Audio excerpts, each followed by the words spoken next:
Thank you very much, Chairperson of the NCOP. We want to make it very clear that we should not be confused with a generation of cowards who can be bullied by imperial forces and power-hungry individuals intoxicated by the wealth of apartheid. The United States of America has bullied nations before and imposed senseless and arbitrary sanctions and threatened wars. But we are a different generation. We are a generation of economic freedom fighters and will not be bullied, Mr. President. We agree with you, President, that we should not be bullied. We stand on the shoulders of the giants who confronted the establishment with their very lives, and we are willing to follow in their footsteps. We are not cowards, and they must not try us. Chair, President Cyril Ramaphosa stood before a joint sitting of the National Assembly and the National Council of Provinces on Thursday last week, addressing South Africans and the world to deliver his 8th State of the Nation address. Yet he spoke as if it were his first ever SONA. There was no sense of accountability, no meaningful reporting, and no acknowledgement of the economic crisis facing our people. The President did not tell us what happened to the National Development Plan. He did not say whether it is still the guiding policy of South Africa, nor did he acknowledge that the country has been governed without any clear, practical, and guiding policy. Today, we have the medium-term development plan, but its direction and impact remain unclear, just another failed NDP. In reality, the neoliberal right-wing coalition has no credible economic plan. There is no clear strategy to create jobs while more than 12 million people remain unemployed. The economy is stagnant, and these are undeniable facts. We are facing a crisis as a nation. The crisis of high food prices, the crisis of unaffordable transport costs, the crisis of soaring petrol prices, the crisis of gender-based violence and femicide, and the collapse of the National Gender-Based Violence Command Center without an explanation.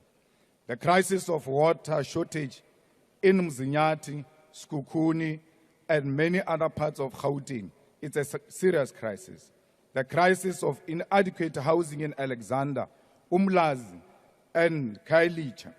The crisis of collapsed municipalities that lack the capacity to deliver basic services.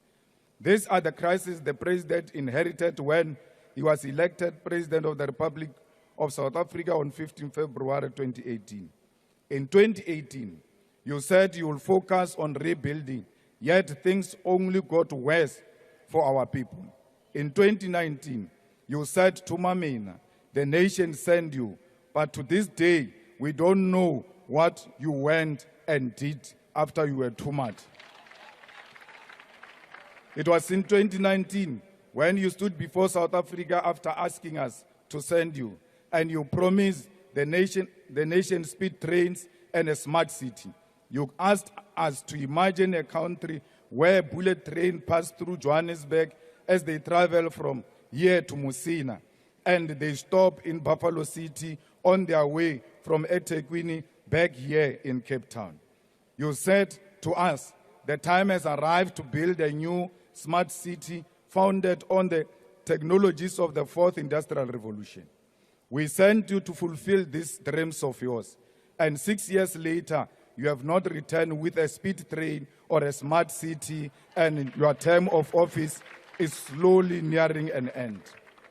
You said 2020 will be the year of tackling state capture and ensuring accountability, yet not a single person has been arrested despite the 1 billion spent on the Zondo Commission report. In 2021, you declared it the year of recovery, yet South Africa's economy deteriorated further, with economic growth falling below 1%, except for the brief rebound following the reopening of the COVID-19, which collapsed almost immediately. In 2022, You claimed you will address governance failures, yet corruption became one of the biggest issues under your leadership. And that corruption has found its way now into the judiciary.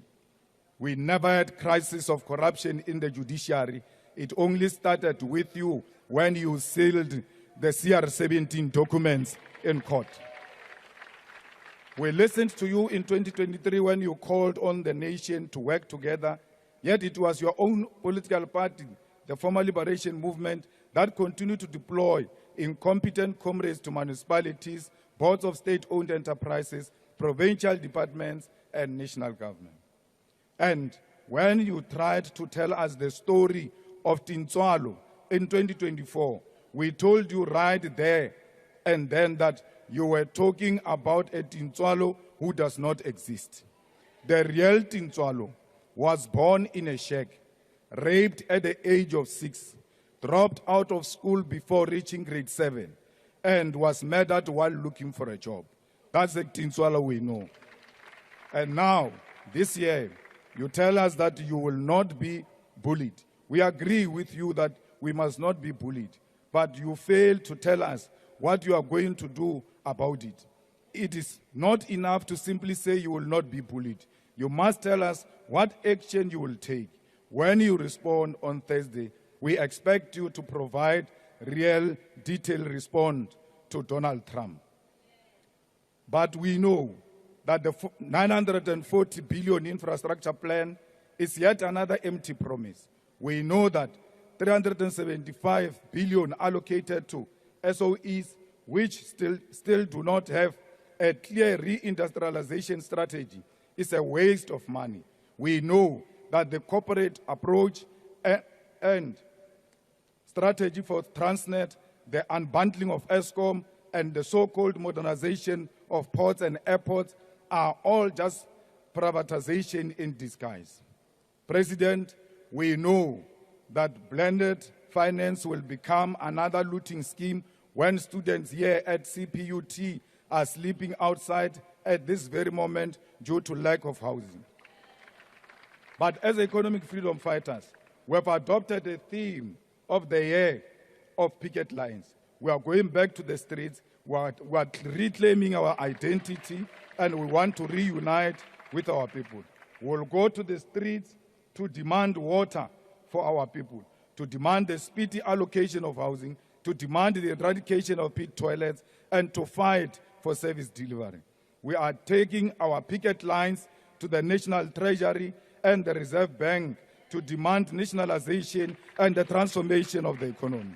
We will picket outside correctional facilities to demand an end to overcrowding and syndicates within prison that control crime in the outside world.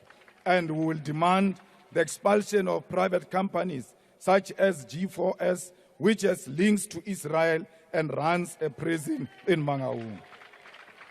We continue to stand with the people of Palestine who remain under siege. We agree as the National Assembly that the Israeli embassy must be closed. Yet their flag continues to fly in our country, while Palestinians are threatened with mass deportation to foreign lands.